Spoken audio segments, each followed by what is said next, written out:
welcome back. Part two of this lesson. Part two of this lesson is simplifying fractions with the use of the factor tree. So that's kind of why my first lesson was on how to use the factor tree so that it can help us simplify fractions. So my first fraction that we're going to work with is 15/35.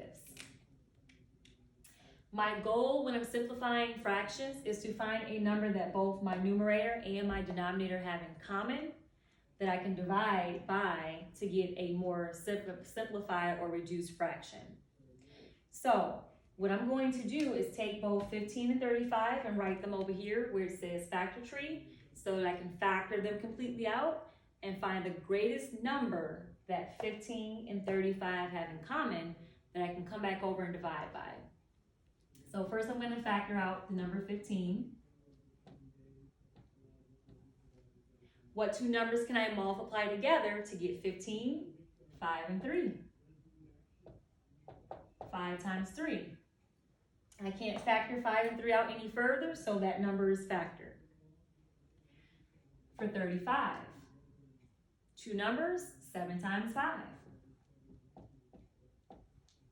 So now that I factor both of these numbers out completely, I look into try and determine what is the greatest number 15 and 35 have in common that I can come back over and divide 15 and 35 by in my fraction. The number is 5.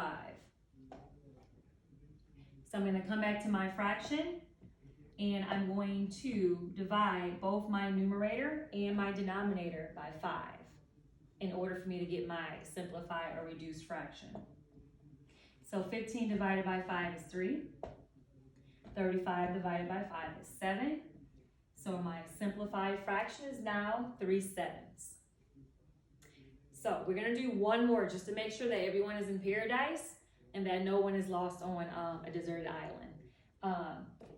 My students will actually get that because we use it a lot in class to check for understanding. So let's do one more just to make sure that we are all on the same page.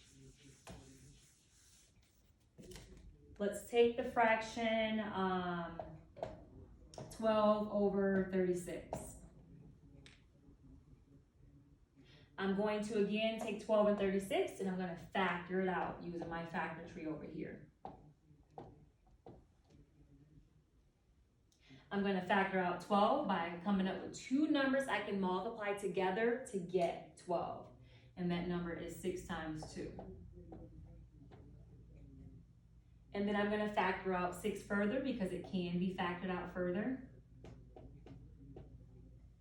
And then I'm going to step back and make sure that 12 is completely factored, and it is completely factored, so then I'm going to move on to 36. 36, the first two numbers that come to mind is 12 times 3.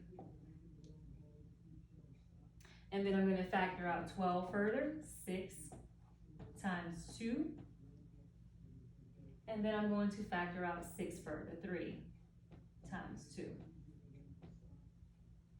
And then again, I'm going to stand back and look and figure out what is the greatest number that 12 and 36 have in common. And remember, I can use the numbers that are circled above as well as my greatest number they have in common. So in this case, 12 would be the greatest number they have in common. I circled them as a reminder, and then I'm going to come back over here and I'm going to divide both my numerator and my denominator by 12. So now my new reduced or simplified fraction is 1/3. So that is how you simplify a fraction using the factor tree method. If you have any questions, again, remember to dojo me, email me, or you can use Google Classroom to message me. I've also assigned a lesson in Google Classroom for you to do aligned with this lesson today. Many of you tried to do it yesterday, but it was locked. So that lesson is now available for you to try and do or complete. It'll actually give you immediate scores after you complete it. It'll help both of us out. It'll let you know if you're doing it correctly, and it'll let me know if the understanding is there so that I know to assign you more on simplifying fractions. Until next time, or should I say until Monday, I love each of you. Adios. Bye. See you on Monday.